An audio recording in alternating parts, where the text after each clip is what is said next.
Hello world. This is kind of a part two to my last video. This is kind of just more me actually showing more stuff. I kind of realized, although I liked the last video I made, I didn't really show a lot of the good behind the scenes stuff. So this kind of is that, just a little bit more exposition about the influences on Forever Red, my process on it, all that good jazz. That being said, issue 2 is on the way. The Birth of Mikey McKinney. These are actually 2 exclusive pages from the issue 2. Will be available soon. I'm going to be posting about it. Stay tuned on my socials. My plan is to really kind of just show you who I have been as a cartoonist and my natural growth as an artist, and then a few of my influences on Forever Red. But I do want to show this, and that's why I have these 2 laid out. I am someone who has grown up with this kind of image of Spider-Man, and it's a very lost ideal nowadays. And I'm not trying to say it like that, but like it's even something in the way I try and draw Spider-Man. I'm a big reference guy in terms of like guys I'm calling back to, but in terms of Tom Lyle or Mark Bagley, I really love the energy that those guys brought to Spider-Man. And to me, it's just nutty because you have this right here, my first comic book I ever made. Sorry if it doesn't show up super well, it is in pencil. And all it is a retelling of Amazing Fantasy. The original issue we all know and love, my version of it. But it just, if you would have told my kid self when I was making this thing that I could do this, it'd be surreal, dude. And shout out my friends. I don't know if y'all could read that. I put some quotes on here like they were critics. You got Fire in All Cylinders from Gage Bass. The start of Something Wonderful from the Asians. Shout out Alex and Stephen Shin. Comic of the Year, Noah Reed. A great new take on Spidey's life, but relative to the original origin from Eli Day. Those are definitely all bullshit too. But let's get to the rest of the stuff. I do want to say one thing, in kind of a perspective of where I was at in my art, is I've always been really into doing pinups, and obviously like I'm an artist first, but I wanted to focus more on storytelling, but I've always been into doing stuff like this. And then my backgrounds have always been something kind of like this, like a mix of cartooning. Sometimes I can do cooler backgrounds if I really put my effort into it. Definitely have pieces that are better than this. This is from a long time ago, but that's kind of always have been who I am. I love the imaginative aspect of it. And I say that because if you can kind of see through to the level that I end up evolving to just recently, in the past few years, becoming way more of a penciler, like trying to do more sample pages. Even just in my pinups, making them more cartoony, giving my full inks to them. This one I'm really proud of. It's my own original piece, like fully original. I love this shit. Mark Bagley, MJ pinup. I really love that. Very foreign to me. That's one of my favorite pieces I've done too. It's pretty original. I don't gotta go through all these. I posted them a lot, time and time again. But you can kind of see where my growth was at. And I was at this point of like, okay, I gotta storytell.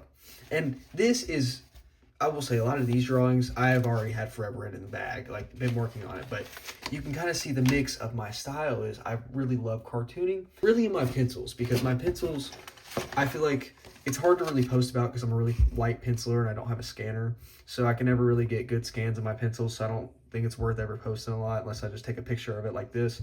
But in the way that I can interpret that, I can make that way more, if you know artists like David Finch kind of style, or way more dramatic. But there's sometimes I like doing, this is a McFarlane kind of Superman reference page I was doing, where I really like that cartoony bending and where shadows don't always make sense, but they loop back to the other, and I don't know. I think I keep rambling and saying the same thing. Basically what I'm trying to say is I ended up developing my own kind of style for Forever Red outside of my natural who I am as an artist. If you're an artist who's into storytelling or just into multiple projects, you kind of get what I mean. You kind of have to, you have your self style and even my style of like, if I'm doing a pinup or if I'm doing a piece to represent characters, I may try and represent more of a stronger dynamic in that piece.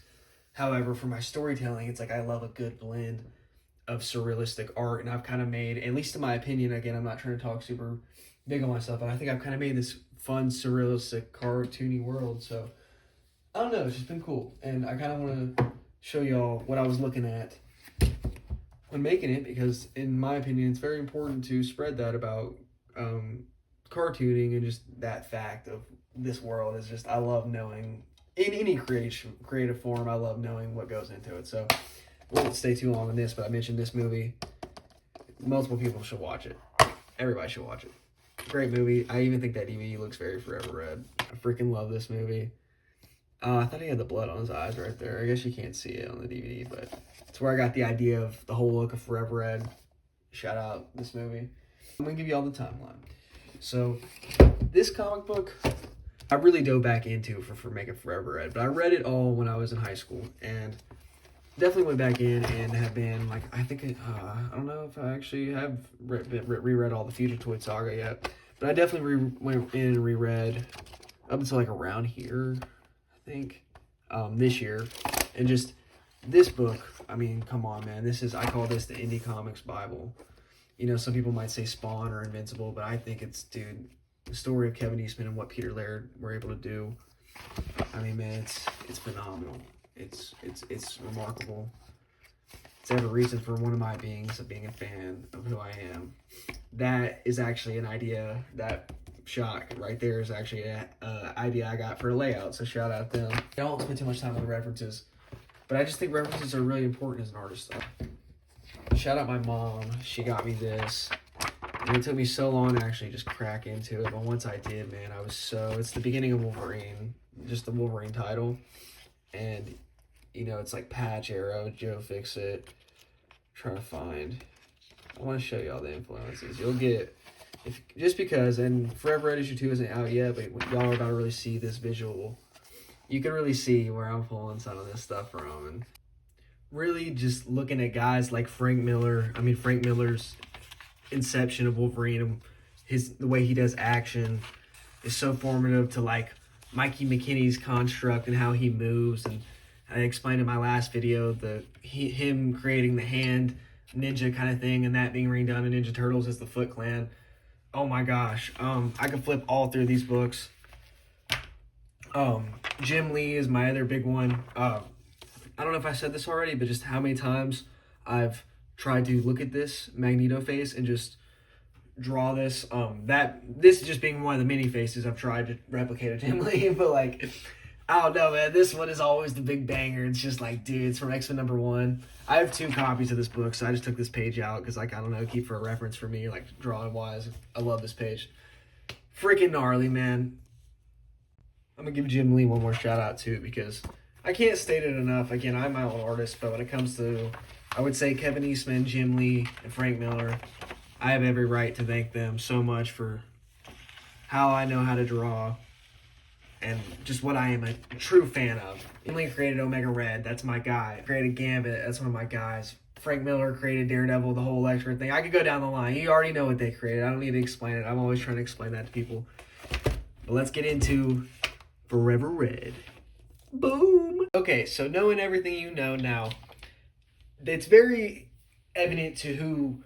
The reason I've explained all of that reference and all this kind of stuff, and even in my other videos, because it's very evident to going into who I was making Forever Red as, and just the world building. So many things you have to kind of think about when you're making a comic.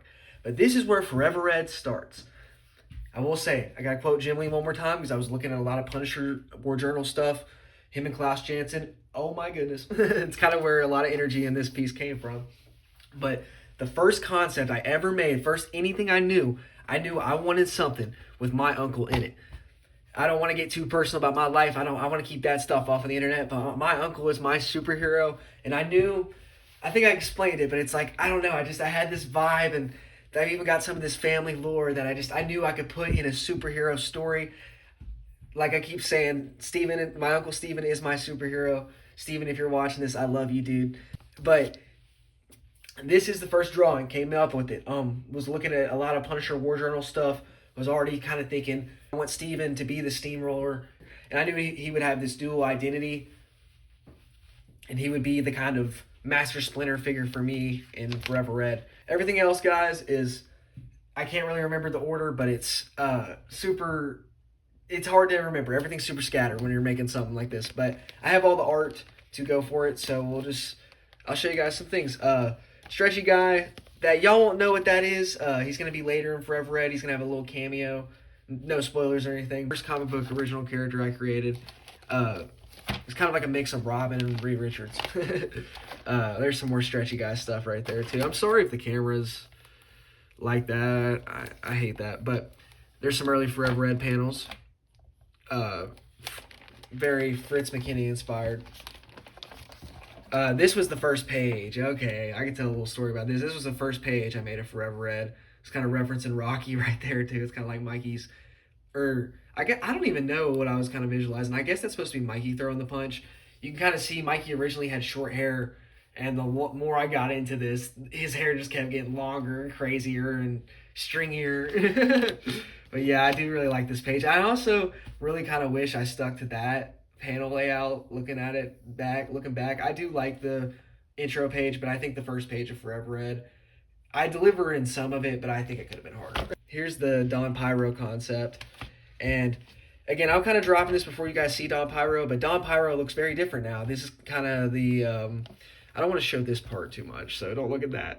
But this is kind of how the Pyro soldiers ended up turning out. And I guess that was my initial design for him, but this was my original design for Don Pyro. Very rough. I guess I can kind of show you that. That was another one too. You can see how it kind of changed over time. Became definitely more Shredder-like, but I still think I made it my own. Here's Tone and Furio's designs. Very kind of weak. I never really got much for Furio. I didn't really care to do the anatomy. I ended up doing all my other pieces, but I really like this pencil of Tone. Very big mafia boss guy.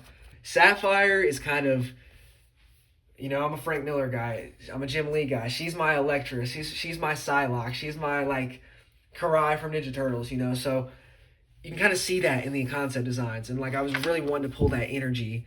And it's cool because she started off as more of, like, a Pyro soldier. But I in the story, as the story went on, I ended up making her, like, head of the Pyro clan and kind of on some Talia al Ghul shit. So, and even then, like, I'm still mixing in with colors, but Sapphire's colorway is blue now. It's more Sapphire related. Back then, it was like, her original concept was Ruby, actually. Keep that in mind, too, if you're reading Forever Red, that her original name was Ruby, because that might be important down the line.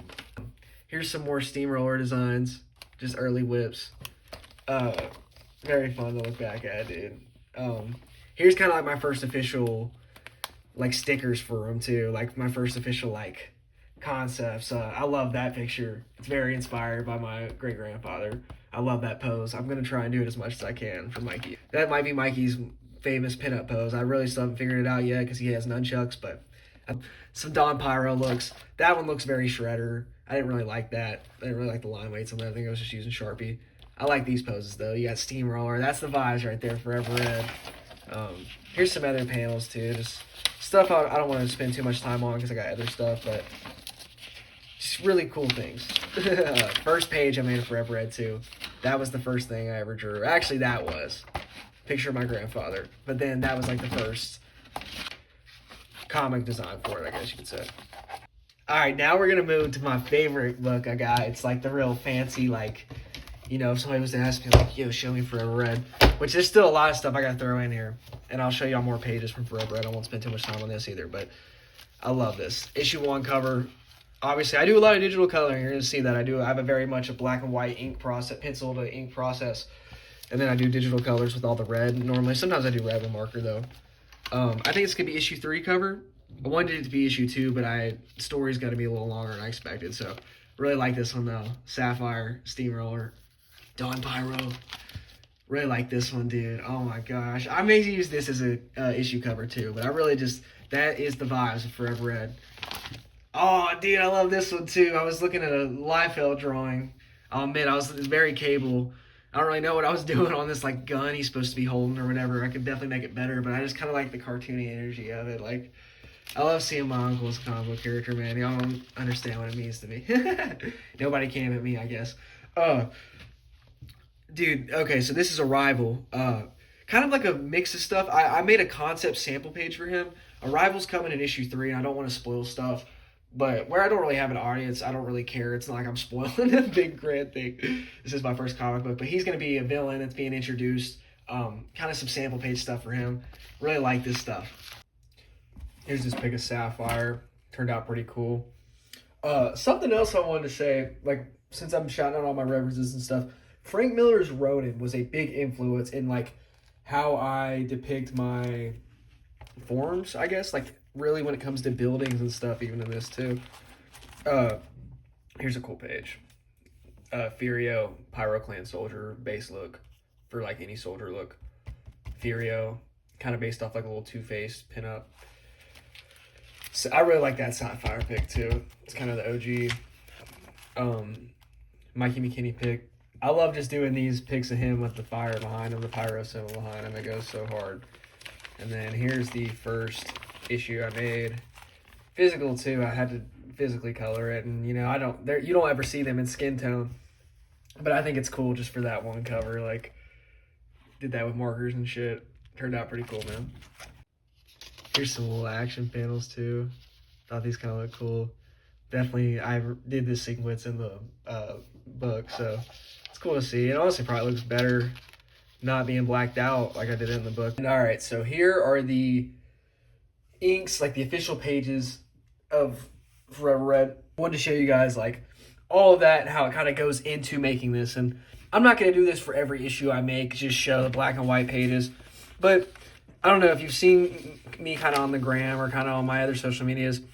I do like posting about it, and not to try and like flex or anything, but I think it is just cool, the process of doing this stuff. And again, I understand that as I'm getting deeper into this, I don't have to post everything I make or whatever. But I don't know, for a guy like me who's always trying to search and find for cartooning and more hacks to cartooning, I just want to put this stuff out there. So again, like I said, I'm not going to do this for every issue, but I think it's kind of cool. I can kind of take you through what my mindset was on some pages. That very much we wanted to kind of, these two panels, I was thinking very Jim Lee, very Image Comic. When I say Jim Lee, I just mean the way that he patented that style of drawing. It's very much more than him. Honestly, I would credit Arthur Adams to him drawing like that as well. Even guys like Bridgman and stuff. It's just Jim Lee, I think, patented that. So that's kind of what I'm saying. Blowing it up, doing the Image Comic style panels. Those were kind of what I was thinking on these two. This was more of just like, came from the brain, all this hatching and stuff. I really like the weird shadows on this. Very unorthodox, but it turned out very cool. Kind of just trying shit. I wanted this kind of look for Mikey and Steve the first time you see both their full faces, to have that same thing. You can see in this segment of pages I was doing the same thing for Steamroller's introduction. I wanted him to have that same weird visual look. I'll make a video of me going through these page by page, breaking them down if y'all want me to, but you got just some cool things to notice. I drew TMNT right there on the manhole cover. This shot was very inspired by TMNT. I think it's just cool to see some of the black and whites. Like that page is kind of cool. Little moments like this. I have the page of my animals pinned up on my wall, so I don't have that one. This page, that face is really rough. I'm glad I have colors to help me because I fucked up that face really bad. I really like that page, and I really like, this is my favorite page. I think it's just kind of cool. Like, again, I'm sorry if I rambled a lot. I'm not sorry. I'm just saying, I know I ramble a lot, but I think it's cool to see how the influence goes into making it. Even just like when Leonardo was sliding off that one panel with the swords, you can kind of see how I used that to my vision. And when I'm telling y'all about like Punisher War Journal and stuff. And see, really, I guess I'm kind of cheating myself and cheating y'all because I'm making this video before issue 2 is out. And let me tell a little story, because I am responsible for the source information where you can get Forever Red stuff at. It's been very hard to figure out what to put out there or what to tell the people, because, deadlines and stuff are always changing for me. I'm 21 years old. I'm very serious in some parts of my life, but I'm also a very goofy guy. So issue 1 has originally been what's going to be issue 1 through 3 that's coming out. That was my original plan, to drop all of this. And I realized the deeper I get in, I want to add more pages, expand stuff. Really, my storytelling brain, I feel like, has really grown in a lot of this, of just not trying to just aura farm on some panels, but kind of do both. Like, have some really cool looking panels, but also tell a lot of story within those. And the story, like I keep saying, of issue 1 through 3 was originally going to be all in issue 1. And I think that's why I've talked so big and like put out so many designs of the superhero stuff. But this Forever Red is, like I quote Frank Miller's Ronin, it's kind of like the way that story starts off as one thing and then comes into this broader sci-fi element. That's really, I'm trying to make this grounded story of this guy who's a boxer, which isn't the most grounded thing ever. But then it takes off into this more sci-fi, psycho thriller world. And That's why I have some of these out right here, because these are about to come out this week probably, if not this week, next week. You can just see, mostly need to just finish inks from what are on these, but this is the part of Forever Red we're really about to get to, the soul kind of imagery of it. I wouldn't say imagery of it, but the imagery of Mikey McKinney's origin. This is very much going to be the story about Mikey and Steve, but this is the event that sets everything up, and I think that's why I want to make so much and put so much about the behind the scenes out about this, because it's kind of like the birth of Mikey. Don't mind the shadows on this piece. I had to do Sharpie to fill in the stuff. I ran out of ink, so just knowing the pinup, or like when you see that on a scan, it'll be all black and not bleed, but this angle doesn't do these long pages justice too. That's another thing too. From this issue 1 to issue 2, I've learned a lot of things, you know. I'm making pages at this size now. I'm going bigger. I'm making my panels way longer on some things, trying to use a real storytelling element. I don't know. I don't want to show too much from issue 2 yet, because I feel like that's my problem. I'm very much the guy who likes to show pencils and roughs. I'm trying to get more used to showing what I have done. And I don't know. I know I've rambled a lot. Hopefully you guys can appreciate it. All right, before I go, I do kind of want to talk about some of these. So with Forever Red, I'm going to end up making it a separate account on, I don't know about Instagram, but on TikTok, to kind of have like a Forever Red account and really post all the Forever Red related stuff. I'm always going to be posting about it on Be Make the Boss. But I do still want to keep a good level of cartooning, just a little behind the scenes thing. I don't want to say too much yet, but I'm working on a website, and kind of around the time that I'll be able to get physical copies of Forever Red out, I'm going to be releasing a lot of original art. And so I have way more stuff in here, and not everything is finished. You can see a good combination of pencil and ink. This stuff isn't fully done yet, but I just kind of want to give y'all a glimpse of what I'm working on and original pieces you can get from me. Here's some X-Men trading cards I'm working on. So I think I'm going to do a lot of X-Men, but I'm going to make like Bradley McKinney's trading cards, kind of. That may sound a little ego-ish calling it like that, but just original poses and stuff of all my favorite characters. Some may be more of this like manga messy style. Some may be more cleaner. I kind of really like these though. Just been working on them. And then I'll show you all these. I have like probably 15 to 25 pieces. I still need to pick which all stuff I'm going to drop, but these are all ones I'm working on. That I just think I'm going to put out to where you can buy and support me. Spawn, Elektra, that was a Wolverine, that first one. This one's super rough, but it's going to be Shredder, TGRI, and building in the back. My boy Arrival, my own created character, that piece is coming soon. This might be a cover too, so maybe I shouldn't show this one out right now, but hey, another sneak peek. Little Spider-Man piece I'm going to be working on. That one's super rough too, don't mind it. Same with this Daredevil one. I don't even know if y'all can see that. I'm sorry the camera keeps doing that focus thing. It's really getting on my nerves. I can't find all my other pieces right now, but if you look at my social medias, there's a bunch of like Spider-Man Wolverines I'm always putting out. Pinups like this will be available with my signature, my patent, even stuff like this. I'm working on a lot of Spidey stuff, man. I like this one.